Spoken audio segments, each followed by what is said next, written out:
Olá, seja bem-vindo a marcoteles.com.br e também a missãobatista.com.br. Todo domingo um vídeo novo sobre o Evangelho para você.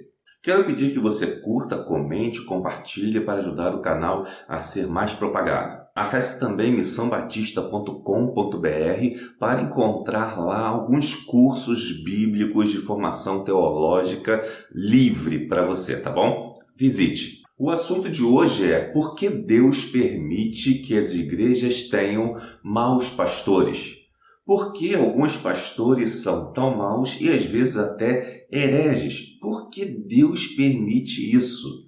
Por que Deus permite tal coisa? Será que é a vontade de Deus? Será que é a permissão de Deus para alguma coisa? Vamos meditar sobre isso hoje.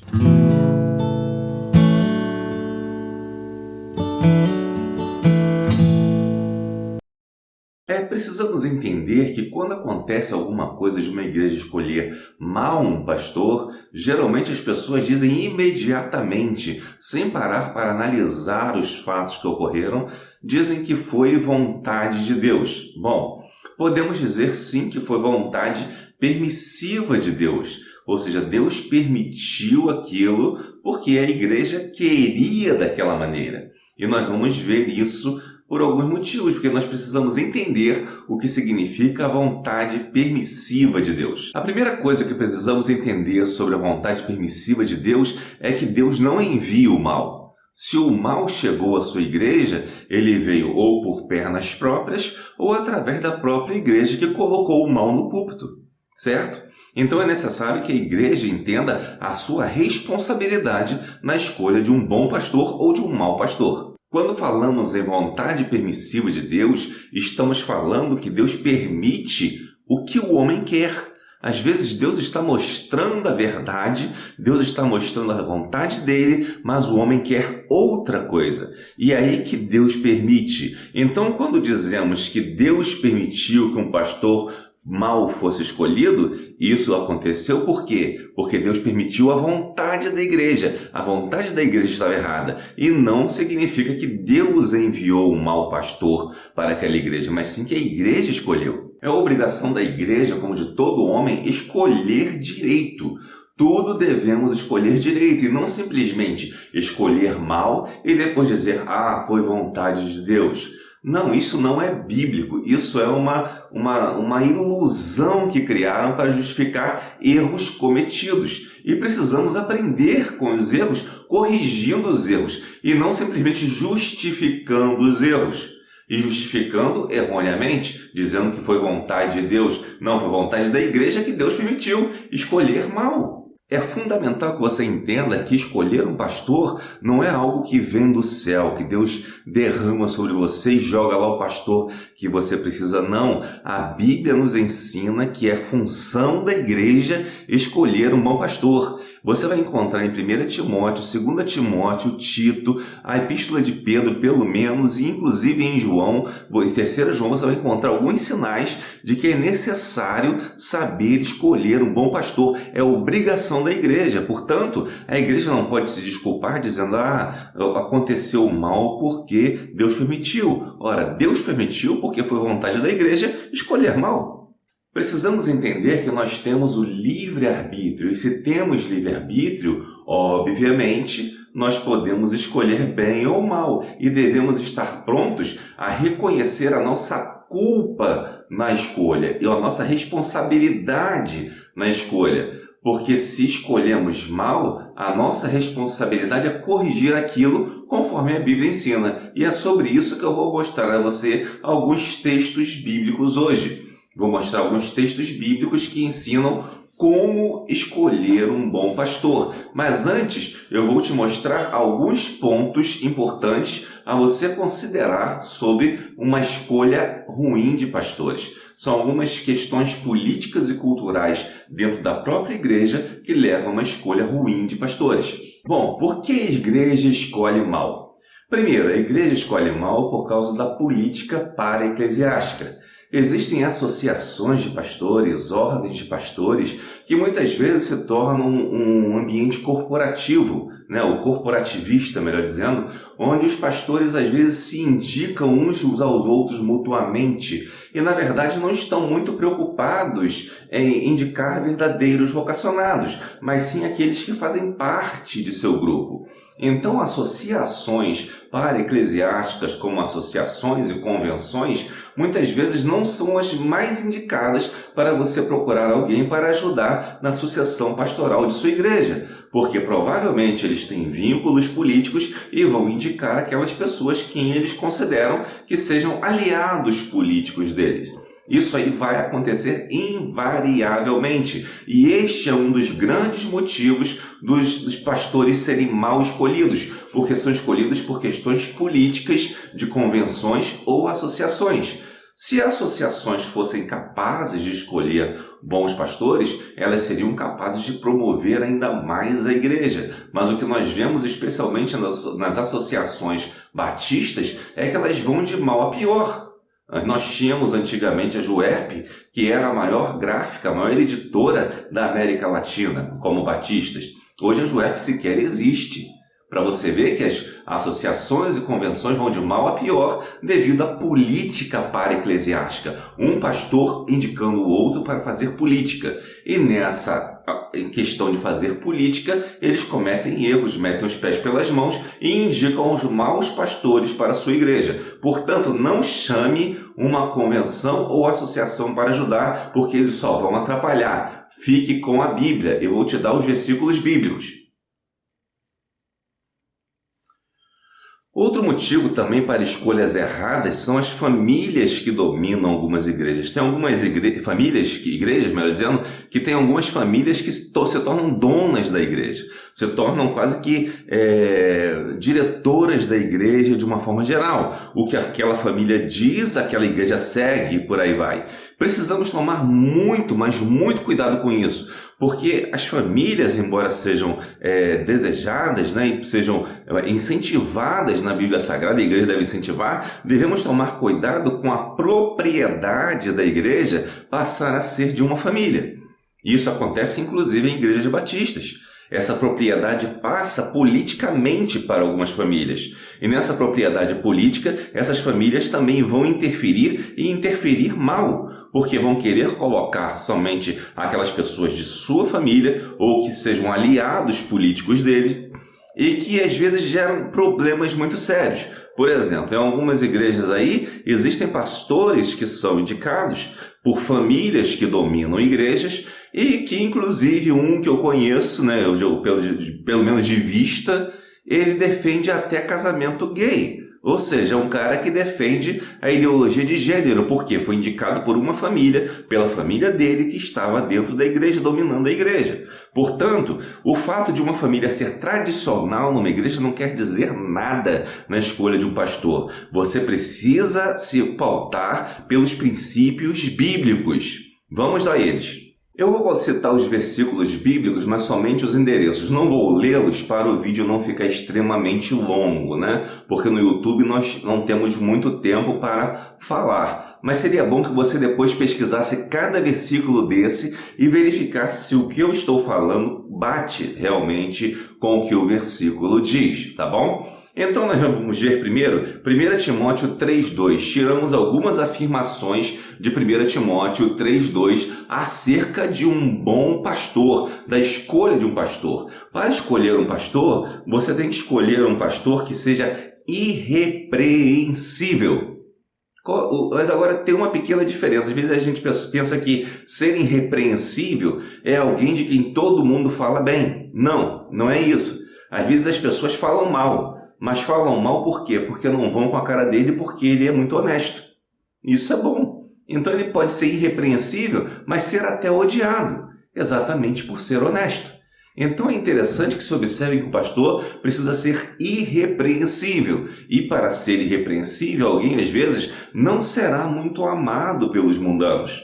Se um pastor é muito amado pelos mundanos, especialmente se ele não vem do contexto eclesiástico, e tem alguma coisa errada aí. É sinal que ele é amado pelos mundanos, porque ele se adequa àqueles mundanos e aqueles mundanos gostam dele, né? Então, se adequam ao seu pensamento e ao seu comportamento. Então, cuidado com isso. Veja se o pastor é irrepreensível, ou seja, se ele segue fielmente as Escrituras, mesmo que tenha que fazer antipatias. Outra coisa importante também em 1 Timóteo 3,2 é que o pastor deve ser marido de uma só mulher. Ou seja, isso é literalmente ser marido de uma só mulher. Se o pastor que você está querendo consagrar já tem um filho fora do casamento, mas ele não casou, não interessa.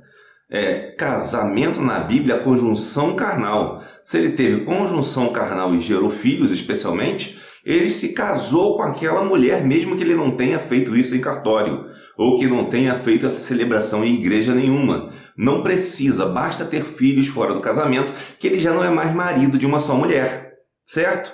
E é curioso que às vezes as pessoas pensam que podem até consagrar pastores divorciados e até que alguns divorciados devem permanecer no púlpito. Não, divorciou é dever do pastor não aceitar o ministério ou renunciar o ministério. Mas as pessoas estão distorcendo essas coisas.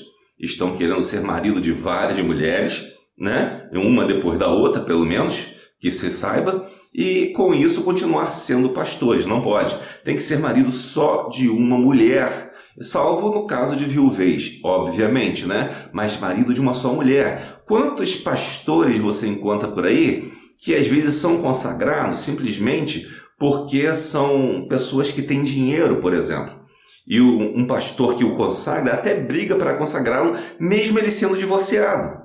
Lutam para consagrá-lo, enquanto às vezes um vocacionado, que a igreja toda reconhece a vocação porque é pobre, não é consagrado ao ministério, simplesmente por uma questão de predileção política e também financeira, diga-se de passagem. Cuidado com isso. O pastor deve ser marido de uma só mulher e não há exceção. É importante também que o pastor seja diligente, sensato e responsável. O que significa ser diligente? Alguém que está sempre disposto a trabalhar, sempre disposto a fazer as coisas. Um pastor não pode ser aquele tipo de sujeito preguiçoso, que não gosta de se envolver nas atividades da igreja, que fica mais tempo descansando do que visitando, do que ensinando ou do que preparando coisas para a igreja. Este não é um bom pastor.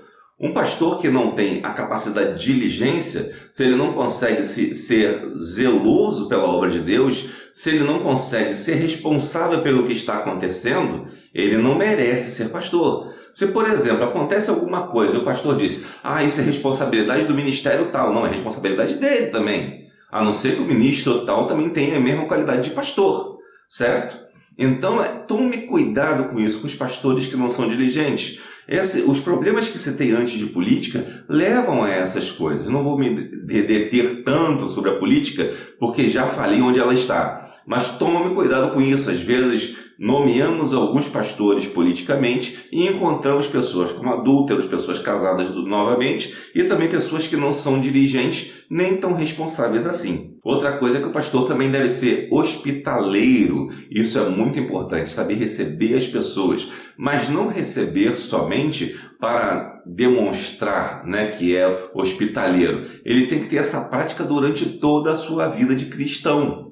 Ele tem que ter uma vida de cristão longa e durante essa vida de cristão ele tem que ter demonstrado hospitalidade de alguma forma, nem que seja momentânea, porque às vezes a pessoa não tem condição de hospedar uma pessoa em casa por vários dias, mas pode hospedar por algum período, por algumas horas.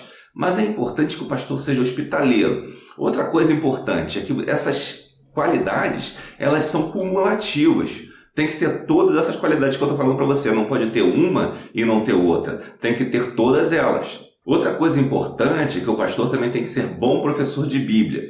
Pastor que não sabe ensinar a Bíblia, que fica fazendo gracinha ou recorrendo a outras coisas, a outros expedientes, a outras discussões que estão fora das Escrituras, não serve para ser pastor. Ele tem que saber ensinar a Bíblia e ensinar bem. Algumas recomendações sobre pastores também estão em 1 Timóteo 3:3, que diz o seguinte, que o pastor não pode ter vícios. Se o pastor tiver vícios, o candidato, pelo menos tiver vícios, ele não deve ser pastor. ele demonstrou durante sua vida cristã vícios que não foram largados, ele não deve ser pastor. Ele também não deve ser um cara violento.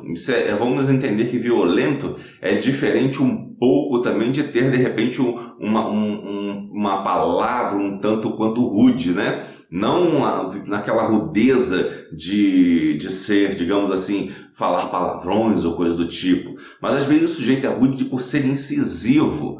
Mas isso não significa que ele seja violento. Então, é necessário ter uma sabedoria para descobrir o que é uma pessoa violenta e não. Geralmente, o violento não é aquele que discute, às vezes até com uma certa paixão, mas é aquele que impõe a vontade dele a você. Às vezes, o violento, inclusive, ele pode exercer uma violência que chamam de violência passiva, ou seja, ele é violento, ele impõe a vontade dele a você, mas você não percebe. As pessoas não percebem. Às vezes alguém está percebendo aquilo gradativamente, que está convivendo com aquela pessoa, mas as outras não percebem, ele é violento. Então esteja atento à violência passiva. Procure um vídeo no YouTube de um rapaz chamado Tiago Borigato falando sobre violência passiva. E você vai ver que isso existe realmente e que às vezes alguns pastores ou candidatos ao pastorado usam essa violência passiva para enganar a igreja. É importante também que o pastor não tenha amor ao dinheiro, né? Às vezes você vê pastores que estão tão preocupados com seu salário, com aumento de salário e tal. O pastor não tem que ter amor ao dinheiro. Ele tem que ter amor à palavra de Deus, tá? Isso também em Timóteo.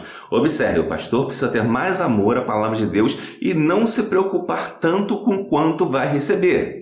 Outro fato importante é que o pastor deve administrar bem a sua casa, ou seja, a sua família, né? Dirigir as coisas que tem com sabedoria, mesmo que seja pouco. Ele tem que saber dirigir bem a sua casa. Aliás, você vai ver se o pastor dirige bem a sua casa, mais ainda o candidato especialmente, não se ele é muito rico. Se ele é muito rico, ele tem dinheiro, então ele pode, às vezes, delegar a outras pessoas, pagando essas pessoas para fazer algumas coisas. Mas agora, se ele é muito pobre e dirige bem a sua casa, esse é melhor do que o rico, obviamente, porque ele está fazendo sozinho. Então, a pessoa que dirige bem a sua casa, ao passo que aquele que precisa de pessoas a quem ele delegar a direção da sua casa, não é um bom candidato ao pastorado, mesmo que tenha muito dinheiro. Outra coisa importante que também está lá em 1 Timóteo 3, 4 a 5, é que o pastor deve manter seus filhos na linha. Alguns pastores têm uns filhos que são muito rebeldes e às vezes até mal educados e abusados dentro da igreja. Aí, quando a igreja reclama, ele começa a se fazer de vítima, fazer seu filho de vítima, dizer que filho de pastor não é pastorzinho. Não é pastorzinho, mas o pastor tem a obrigação de manter o filho na linha. Está lá em 1 Timóteo 3, 4 a 5. Se o pastor não mantém seu filho na linha, ao contrário, vai e reclama quando a igreja chama a atenção do seu filho, que o seu filho está fazendo coisas estranhas pela igreja, esse pastor não merece ser pastor. E é interessante que há um caso, pelo menos aqui em São Gonçalo, de um pastor que deixava os filhos fazerem tudo. Um pastor deixava os filhos fazerem tudo. A igreja dele foi dividida, aconteceu vários problemas e seus filhos hoje não estão na igreja. Por quê? Porque se achavam donos da igreja. E quando aconteceu uma divisão, né, do fruto de problemas doutrinários, exatamente porque esse pastor não teve o cuidado de que deveria ter com a igreja, porque não tinha com seus filhos, automaticamente ele perdeu a família e perdeu também a igreja. Outra coisa que a Bíblia nos fala é que o pastor também não deve ser novato nem inexperiente na fé, né? O que significa isso? Significa que ele não deve ser nem muito novo, né, na fé, convertido há pouco tempo, e nem muito novo de idade, né? Nem muito novo de idade. Porque às vezes você bota um pastor muito novo de idade, ele tem algumas ideias que estão sendo buriladas e precisam ser buriladas pela convivência com pastores mais antigos. Mas às vezes passa-se por cima disso para atender conveniências políticas, conveniências que agradam uma família ou que agradam uma associação para-eclesiástica, e com isso se procura consagrar pastores muito novos. E às vezes se consagra pastores de certa idade ou não se consagra também, né? Não se consagra pastores vocacionados porque há uma preferência por alguns pastores. Inclusive alguns são capazes até de dizer que bom, consagramos um pastor jovem. Isso não é vantagem nenhuma, porque é necessário que ele tenha experiência de vida como cristão. Então, para isso, a idade é necessária, porque ninguém adquire experiência sem transcorrer os anos. Outro motivo para o pastor também ser uma pessoa idosa, especialmente, com mais idade, né? Não precisa ser um idoso que não tenha mais tanto como trabalhar, mas com um pouco mais de idade, meia idade, digamos assim. Está lá em 1 Timóteo 3,7. Como eu falei que o pastor não deve ser novato, né? Também na doutrina, propriamente na fé, está em 1 Timóteo 3,6. Em 1 Timóteo 3,7 diz que esse pastor não deve ser novato com a lida com as pessoas do mundo. Ou seja, ele não deve dar motivo para falarem mal dele, porque ele deve conhecer como os homens do mundo agem, para que possa agir de forma correta, íntegra, justa e verdadeira, e não simplesmente fazer alguns tipos de manobra para tentar simplesmente esconder seus erros. E, na verdade, o pastor tem que ser aquela pessoa que reconhece os seus erros, e não qualquer erro, os piores erros. Às vezes, alguns pastores erram, mas reconhecem só os erros pequenos. Os piores erros, eles deixam quietos. Ou dizem que não conhecem. O pastor Lula, né? O presidente Lula dizia, eu não sei, eu não vi nada. E tem alguns pastores, eu não sei se eu pequei, eu também não vi, ninguém viu, ninguém sabe. Então tá tudo certo. Esse é o pastor Lula. Devemos tomar cuidado com esse pastor. Então você pode ver isso que eu falei sobre o seu pastor novato, né? Em 1 Timóteo 3, de 6 a 7. Uma coisa importante que eu quero te dizer é que o pastor, ele tem 3 características, né? Tem 3 termos na Bíblia para pastor. Quando você estuda mais a fundo, você vai ver que pastor é a mesma pessoa que bispo, presbítero e pastor mesmo, né? Pastor, bispo e presbítero são 3 palavras para a mesma pessoa, só que elas definem algumas situações específicas. Por exemplo, pastor é aquele que guia, que cuida. E como que ele vai guiar e cuidar? Ensinando, aconselhando, admoestando. O bispo é aquele que administra a igreja, né? Como pastor. Então, o pastor, ele vai cumulativamente adquirindo essas capacidades. Primeiro, ele começa ensinando, depois ele vai administrar e, posteriormente, ele vai ser um ancião. Ancião é ser velho mesmo, ser uma pessoa de idade. Um pastor com 20 anos, por exemplo, não pode acumular a condição de ancião, obviamente. Ele pode ser até um pastor no que ensina, pode saber até administrar a igreja, mas para ser ancião ele vai ter que viver mais um pouquinho. E é importante que a gente leve em consideração isso quando escolher um pastor. Não escolha um pastor simplesmente porque está na moda, ou porque a convenção mandou, ou porque alguma família importante mandou, ou porque o pastor poderoso tal falou isso ou aquilo. Não, escolha um pastor conforme a Bíblia ensina. A Bíblia nos diz que o pastor deve começar como pastor, ou seja, ensinando. Está lá em 1 Timóteo 4,11, né? E ensinando com amor e não com autoridade. Alguns pastores dizem que têm autoridade, buscam trazer para si autoridade, dizer que não toquem nos ungidos. Ora, ungidos são todos os crentes, não é só o pastor. Se você for pesquisar a Bíblia, você vai poder ver isso. Sairíamos um pouco do assunto para tratar sobre esse assunto, mas ungidos de Deus são todos os crentes e não só o pastor. Então, quando o pastor tenta trazer a autoridade, automaticamente já está deixando de lado o amor e trazendo o autoritarismo, e devemos tomar cuidado com isso. Então, para escolher bem um pastor, veja se ele é um pastor mais amoroso, porém firme, mas não autoritário. Uma coisa que é interessante nós observarmos é que 1 Timóteo 5, 17 e 18 diz que o pastor deve ser bem pago, aquele que ensina, né? Estou falando bem claro, diferenciando pastor de bispo e presbítero. O pastor é o que ensina, aquele que começa. Ele continua como pastor durante sua vida, mas ele vai adquirindo qualidades de bispo e de presbítero, né? Conforme ele vai se desenvolvendo na sua vida cristã. É interessante que o que caracteriza o pastor é pregar e ensinar. Se ele prega e ensina, ele é um pastor. Portanto, às vezes você tem um irmão na igreja que inventaram essa história de ministério para enrolar a igreja e não consagrar pessoas que tenham a vocação, para evitar um certo tipo de concorrência, né? Isso é uma coisa terrível, mas acontece nas igrejas, inclusive muitas igrejas batistas, tá? Inclusive, e muita igreja séria também que não é batista. Então essa questão de, líder de ministério, diretor de departamento. Não, se ele prega e ensina, ele é pastor, certo? Então cuidado com isso, porque às vezes pega-se um pastor, né? Uma pessoa que tem a vocação, o dom de pastor, coloca-se numa posição disfarçada para não se consagrar a essa pessoa e ao mesmo tempo se consagra às vezes um adúltero ou um separado, um divorciado ou alguém que teve filhos antes do casamento. Cuidado com isso. Entretanto, as acusações contra o pastor devem ser poderosas, ponderadas, melhor dizendo. Está lá em 1 Timóteo 5,19. Você não deve ir pegando rapidamente qualquer acusação. Vai analisar primeiro, porque muitas vezes essas acusações podem ser falsas e podem ser fruto de inveja contra o seu pastor. Então vá verificar, analise e se verificar, analisar e ver que é verdade, faça o que está em 1 Timóteo 5,20. Repreenda perante a igreja. O pastor, não é qualquer pessoa não, é o pastor e também todos os irmãos têm que ser repreendidos perante a igreja e não somente esconder as coisas. Às vezes um pastor chega e comete um pecado, aí diz, eu não sei, já até citei aqui, mas você está de novo, eu não sei se cometia, não tenho certeza, aí as pessoas então, se eu não sei, não tenho certeza, vão deixar para lá. Não, tem que ter certeza, fez ou não fez. A palavra do crente é sim, sim, não, não, como disse Jesus. Se a pessoa diz que não tem certeza, é provável, o mais certo é que ela errou mesmo, que ela pecou mesmo. Então ela deve ser repreendida perante a igreja. Se ela disser alguma coisa diferente de sim ou não, é sinal que ela já está dizendo que pecou, certo? Então, puna essa pessoa, realmente repreenda publicamente essa pessoa e não simplesmente passa a mão pela cabeça porque é membro de uma família influente na igreja ou de alguma associação ou coisa parecida. Cuidado com isso.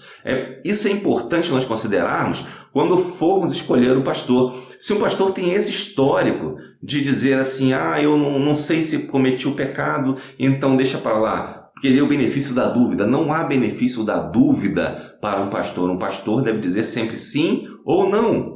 E nunca dizer não sei, talvez sim, talvez não. Isso é coisa de Lula, de Maluf ou de outra pessoa, mas não de um pastor.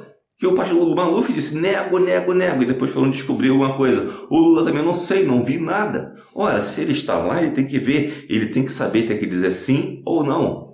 Mas quando diz eu não sei, já está errado. Então se torna um pastor Lula. Cuidado com isso. 1 Timóteo 5, 21 a 22 nos diz também que a igreja não pode ser partidária, participando do pecado de alguns. Algumas igrejas se tornam partidárias de algum grupo político que eu já citei aqui e às vezes participam dos pecados simplesmente porque têm uma afinidade ou vínculos políticos com essas pessoas. Cuidado com isso. Inclusive, alguns são consagrados por simplesmente acatarem esses vínculos políticos, né? E dentro da própria igreja, às vezes se consagra aqueles que acatam a politicagem e não se consagra aquele que não se adequa à politicagem. Então é necessário tomar cuidado com isso, porque às vezes vocês estão impedindo que um verdadeiro servo de Deus, alguém realmente vocacionado, seja consagrado e consagrando outras pessoas que simplesmente fazem perpetuar o pecado na igreja.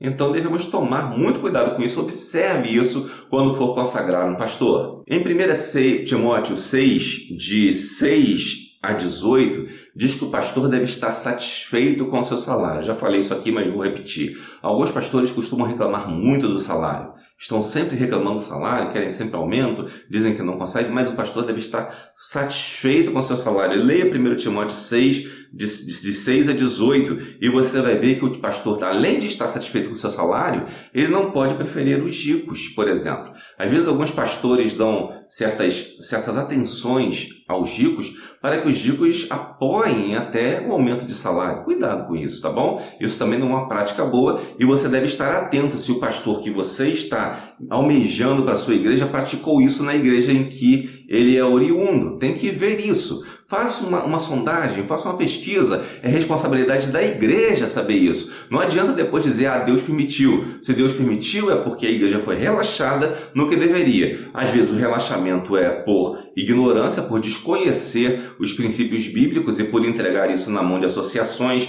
ou de famílias politicamente influentes. Mas a partir de agora você não está sendo mais ignorante. Você sabe como escolher um pastor, porque eu estou te dando todas as dicas necessárias. Então observe o que a Bíblia diz e não o que os politiqueiros dizem.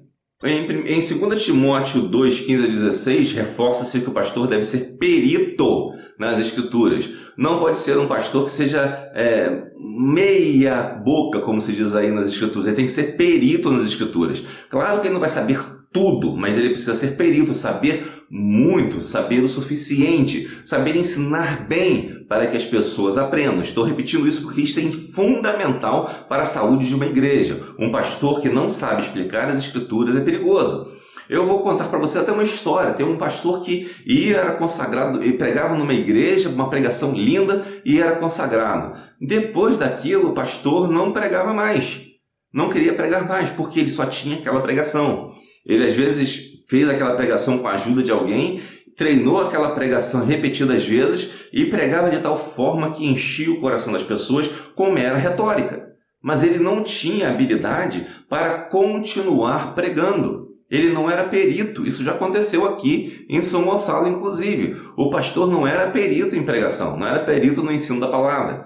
E a igreja depois deixou aquele pastor, mas já escolheu errado. Por quê? Porque não foi verificar a perícia dele, simplesmente se agradou de uma pregação. Outro caso é que às vezes você chega numa igreja, aquele grupo político já escolheu algum sujeito e chama outro pastor, que às vezes pode ser até comparado com outro, né, para a escolha, mas chama simplesmente para cumprir tabela, para aparecer para a igreja que houve uma certa lisura no processo, quando na verdade houve preferência por alguém. Certo? Tome cuidado com isso também. Estou te orientando coisas que ninguém orienta. É para que as igrejas não se submetam mais a falsos pastores. Observe isso. Outra coisa interessante é que o pastor verdadeiro, ele não deve ter medo de perseguição. Um pastor que tem medo de perseguição, ele não é digno de Cristo. Não é digno de Cristo. Muito menos de ser pastor. Certo? Quando um pastor, por exemplo, é criticado, ele diz: vocês não podem criticar quem é mestre na igreja, porque aqueles que serão mestres receberão maior juízo, como se ele fosse receber maior juízo de Deus do que você. Não, ele não vai receber maior juízo de Deus. Esse maior juízo é juízo dos homens mesmo. Que significa que o pastor que está lá na frente pregando, ele tem que ser julgado por você que está no banco. Ele tem que ser olhado por você e verificado se o que ele diz está de acordo com as Escrituras, se a vida dele está de acordo com o que eu estou falando para você aqui. Isso é fundamental. E isso você vai encontrar que o pastor não deve ter medo de perseguição, nem mesmo de perseguição de irmãos que por acaso o considerem ter errado. Isso você vai encontrar em 2 Timóteo 3,12 e 2 Timóteo 4, de 1 a 5. Observe isso. Quando um pastor disser para você: cuidado com o pastor, porque não façam isso com o pastor, porque o pastor terá maior juízo, como se Deus fosse julgar ele mais. Não. Por que ele está sendo julgado? Porque é isso que a Bíblia está dizendo, que ele vai ser julgado mais do que os outros. Ora, se você não ensina, se você não é mestre, as pessoas não vão julgar tanto o que você diz, mas o mestre vai ser julgado exatamente porque ele está ensinando. Então, se o mestre está ensinando e se recusa a ser avaliado no seu ensino, ele é um falso mestre. Cuidado com isso. Em Tito 1, de 6 a 9, nos diz o seguinte, que a igreja deve escolher bispos bem conceituados, ou seja, os bispos devem ser bem conceituados não na associação ou pela família tal, mas as pessoas que conhecem a vida daquela pessoa devem dizer: olha, eu não gosto até dele, mas eu não tenho o que falar. Certo? A pessoa pode até não gostar do sujeito, porque, sei lá, é honesto e isso incomoda, né? Porque às vezes não compactua com coisas erradas, às vezes porque não pratica determinados atos que são nocivos à palavra de Deus, que vão contra a vontade de Deus, e isso aí incomoda os pecadores. Então ele pode não ser muito querido, na verdade, mas ele tem que ser bem conceituado de tal forma que os pecadores digam: olha, esse cara ele é antipático, mas pelo menos é uma boa pessoa. Eu não tenho o que falar dele, só tenho que dizer que ele é antipático. Não vou com a cara dele, mas ele é uma pessoa justa.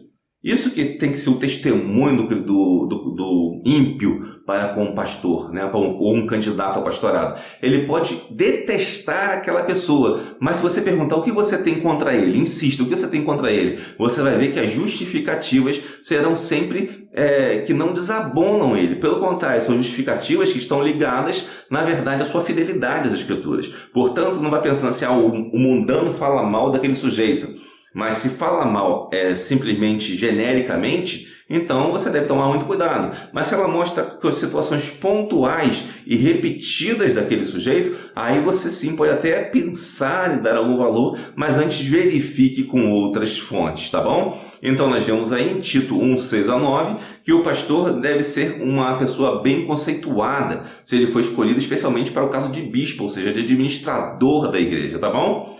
E para finalizar, vou falar de 1 Pedro 5:1-4, que diz que o pastor deve pastorear não pelo salário, mas para servir a Deus. Você observou que eu repeti alguns versículos e algumas afirmações, porque elas devem estar bem firmes. 1 Pedro 5:1-4 mostra que o pastor não deve estar preocupado com o seu salário. Ele não deve estar preocupado com o seu salário. Ao contrário, ele deve estar, assim como João Batista disse para os soldados, estejam contentes com o vosso salário.